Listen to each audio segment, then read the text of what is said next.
Hello mga karuba, good morning. Ayan po yung aming pinuntahan na greenhouse ng mga orchids at mga philodendron at saka mga caladium. Ang gaganda po, grabe. Ayan o mga caladium na ang lalaki. Ang lalaki ng mga dahon. Ang dami nilang imported. May mga philodendron na iba-ibang klase. Andiyan din ang waling-waling. Nandyan din yung tawag dito. Iba-ibang klase ng orchids po yan. Para na siyang auditorium. Napakaganda. Pabilog po yan. Meron siyang first floor, second floor, hanggang dun sa third floor. Ang dami talagang halaman. Ang gaganda. Tapos ang lalaki na ng mga caladium nila. Ayan. Ang gaganda niyan. Grabe. Talaga naman. Hindi nga lang panahon kasi ng pamulaklakan, pero kung siguro yung pagpunta namin dyan pamulaklakan, yung punong-puno yan ngayon ng bulaklak. Ang gaganda, sobra. Ang dami na nilang orchids dyan sa loob. Ito yan, mga orchids yan, kung gaano yan kataas. Ang yan ang mga bulaklak niya, iba-ibang klase siya. May puti, may dilaw, may pink daw dyan. At saka mga tiger, iba-ibang ganyan. Ayan, may mga dancing lady din sila na may red, white, yellow, pink. Tapos yan, mga banda nila, mga imported. May mga pangalan sila Ayan, ang daming banda na yan. Paikot yan.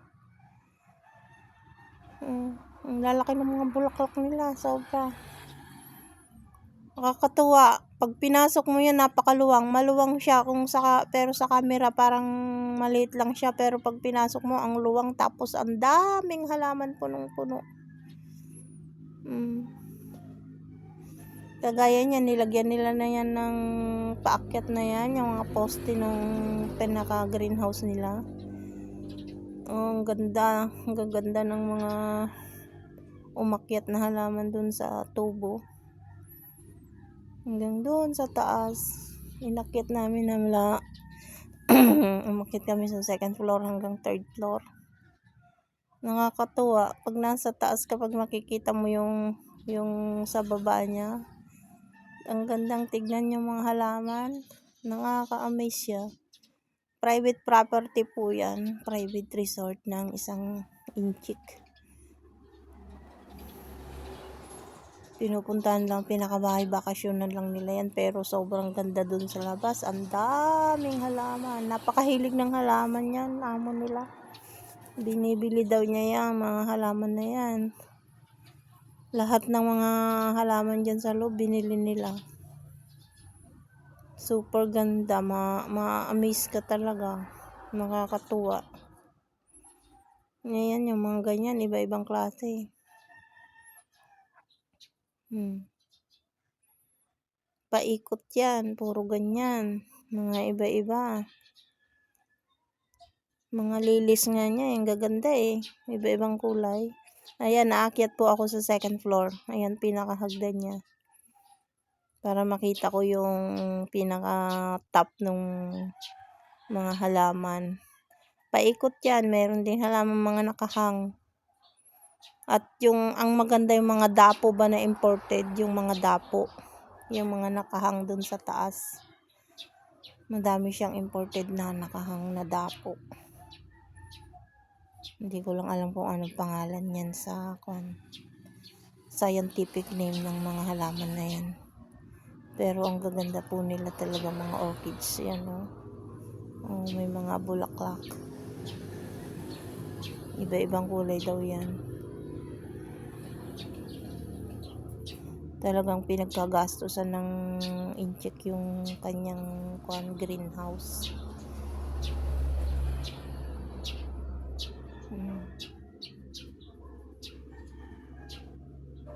Yan, paikot po yan, napakalaki.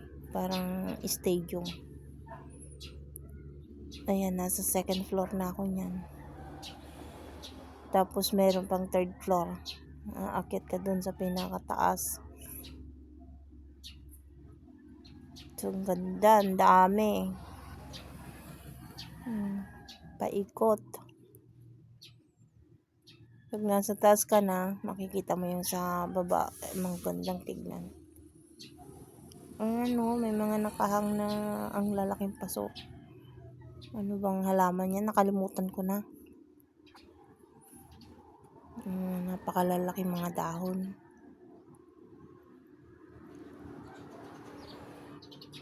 Umakyat na sila. Umakyat na yung mga, ayan, aakyat ako. Pupunta ako sa pinaka third floor para makita ko yung kabuuan talaga nung greenhouse sa taas. Yan, nakakatakot umakyat eh. Takot kasi ako sa heights, kaya ganyan, dahan-dahan. Para akong naglalakad sa takot. Ayan. Ganda po, sobrang ganda dun sa taas. Kitang-kita mo na lahat sa baba.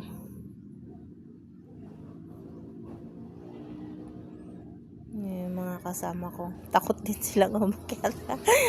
Atras baba din silang umakyat kasi takot eh. Takot din sila sa heights na tulad ko kasi ang taas eh.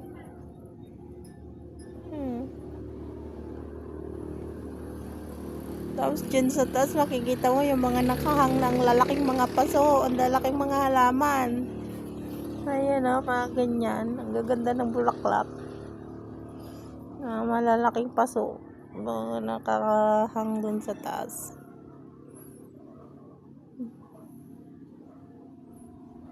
Nakikita mo na lahat yung kabuuan ng greenhouse pag ganyan. Nasa third floor. Nakakatuwa yung greenhouse talaga nila. Laki, ang daming halaman. Sobra. Libo-libo na yung nagastos nila dyan kasi isang puno lang ng gano'n pagkamahal.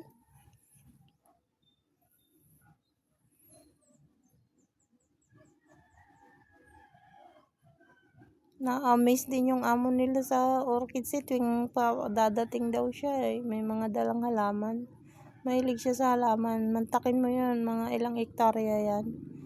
Puro halaman ang nakalagay. Lahat ng pasilyo, lahat ng paikot ng kanyang lupain. Mga bahay, puro mga halaman. Nakaka-amaze. Ayan o. Tingnan mo yan. Mga nakakahang na imported na dapo. Dami. Sobra.